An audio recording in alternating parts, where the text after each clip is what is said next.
My favorite black hole returns to us in Otome Game Season 2, Episode 1. It's actually crazy how quickly the second season to Otome Game came out, not only because when it initially ended, I was satisfied. I was like, that's an ending, I don't see how you make any more, we're good, 12 episodes, one and done. And then they announced the second season, I thought to myself, I really don't know where they would take it, but given how much fun the idea of taking like that classic, like, oh, here's your romance game where you have all these different paths, the flags you have to avoid, but instead of the character like going into the game and being the main character, she's the villainess, and the fun little gimmick of her thinking she has to avoid all these doom flags when really she avoided them pretty much instantaneously because every character fell in love with her because she is Katarina, the black hole of harem main characters. I mean, there's always more characters to fall in love with her. There's always more doom flags that she thinks are there that probably aren't. Her woman intuition that she thinks she knows who loves who,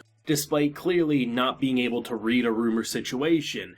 You can always make more. Do I think it could last to a season 3? Probably not. I mean, I will wait to see because I wouldn't be shocked should the show end. A month later they say, hey, we're going to do a season 3. Would I watch a season 3? Who knows? But I had a blast with season 1. Was it a show you needed to review and watch? Maybe not, but I had a blast watching it. I think it's a gorgeous looking show. I love how it almost has like dating sim-like animation at times. There's like a lot of still shots that you'll see of Katarina just interacting with a variety of characters. But it's seemingly done intentional from what I can see because, like with most of those games, you get kind of montages to see the day in and day out activities as then you get the traditional anime production.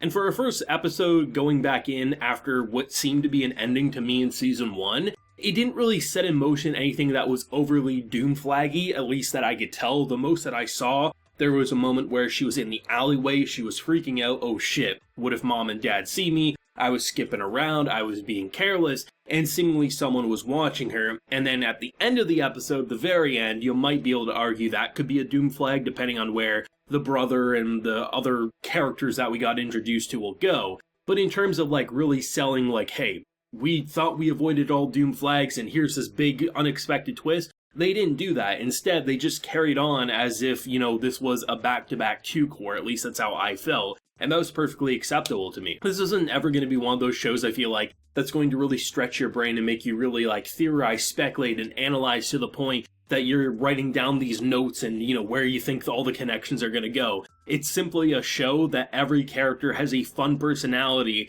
and the gimmick of having a black hole harem protagonist, at this point, being 13 episodes total into the show, hasn't wore thin. And when I remember anyway, in Season 1, when I started to feel like maybe it was, they introduced enemy endgame twist, which then, of course, became another character that most likely was going to join the Bakarina harem. And it's really fun. I mean, this show just feels like something summer needs. I mean, I think it came out on a Saturday originally back in last year, but, you know, with Thursday and Fridays, the way they're structured with anime, I mean, this is a great way to start the weekend to me. It's a show you know you're not going to have to be overly stressed about, and even if somehow Katarina found herself being exiled in this season, you know damn well it will be a riot and a half. I think probably my favorite joke in this episode had to be the brother and how our girl feeds him, because any of her leftover food that she doesn't want, the brother has kind of set in motion that she feeds him because, well, he is a siscon, right? And to just see the reaction from the one girl, I'm gonna have to re-remember all these names. I remember it took me quite a few episodes to even remember the vast majority of them, and the fact that it's been like a year since the last season, it's gonna take me a little bit, so you do have to forgive me there. I'm usually not good with names to begin with, let alone a show with like a dozen side characters. I know their personalities, I know their role in the series, but for the life of me, it's hard to remember those names, but give me time and I will. I love that joke, I love the Prince joke, I love her just like constantly calling out her woman intuition, and I always love the self-awareness of the other characters being like, no, you clearly have misread the room and things like that. The end of the episode was quite interesting because the performance that we seemingly got from her is what her character in the game is supposed to be, though she's this like lovable bundle of energy who just eats her fill and everyone falls in love with. I think Otome Game is probably going to introduce something that's going to be a major threat eventually. I wouldn't be shocked if it's introduced sooner than it was in, say, Season 1. In Season 1, it was a lot of, like, her thinking there was bad things going to happen, but immediately the viewer and even the side characters were like, hey, like, what are you freaking out about, right? But I wouldn't be surprised if either next week or the week after, something like a doom flaggy pops up that really sets her in motion, or maybe she completely glosses over it, but the viewers watching are like, oh shit, that could actually kill her or exile her. It'll be interesting to see. I mean, they kind of set in motion that she's seemingly going to go to, like, a situation where she's going to be working with magic. It's going to be like some form of job or schooling, which hopefully will keep her away from the castle for the time being. It won't stop the marriage, but hopefully it will give her some more time, because as she says, she has a hard enough time blending in with the nobility as is. She can't be a princess or anything like that to, you know, the heir of the throne, Jordo, right? It's just not going to happen. It ain't going to work out that well. And I mean, honestly, the production to the show has always been, I think, really breathtakingly beautiful. The backgrounds have always been amazing. Carrying on, I actually loved the little school festival they had and just seeing the different booths, and obviously she was disappointed because it wasn't what she remembered from her own world, but immediately was just jumping for joy at the taste of all these amazing pieces of dishes, right? And I love how originally she wanted to, like, sell off her vegetables. This girl already was kind of like the oddball for having her own vegetable garden, things like that, but the fact that she wanted to sell, like, farmer stuff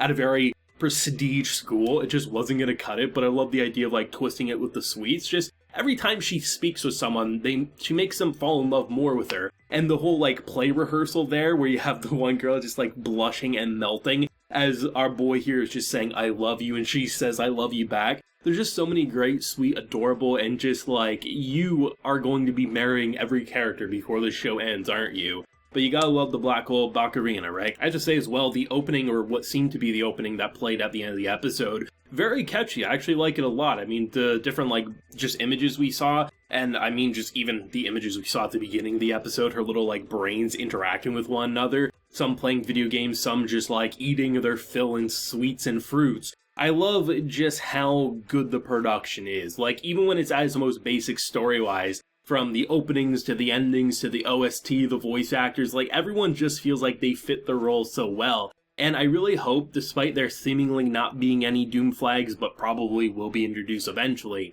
I want to see a lot more of our girl's brain, because her brain and how it operates in navigating the Doom flags, in contrast to the side characters and the viewers watching knowing how easily it is, because usually it's non-existent, was one of the more fun aspects about Season 1, and I imagine Season 2 will just crank it up a notch, or at least match what we saw. Katarina is just an amazing bundle of stupid cluelessness and brilliance all wrapped up into one, and you wouldn't have it any other way. It's not going to be the show I'm going to analyze the hardest, it's not going to be the show I'm going to, like, theorize the hardest with, but it's going to be a show that I'm going to have a blast watching all the way to the home stretch. I'd be shocked if I didn't love every episode like I did in Season 1, but I guess we'll see. Let me know your thoughts and feelings, your favorite moment down below. Drop a like to help promote the video, and subscribe if you're new around here. So until next time, everyone, please take care and have a good one.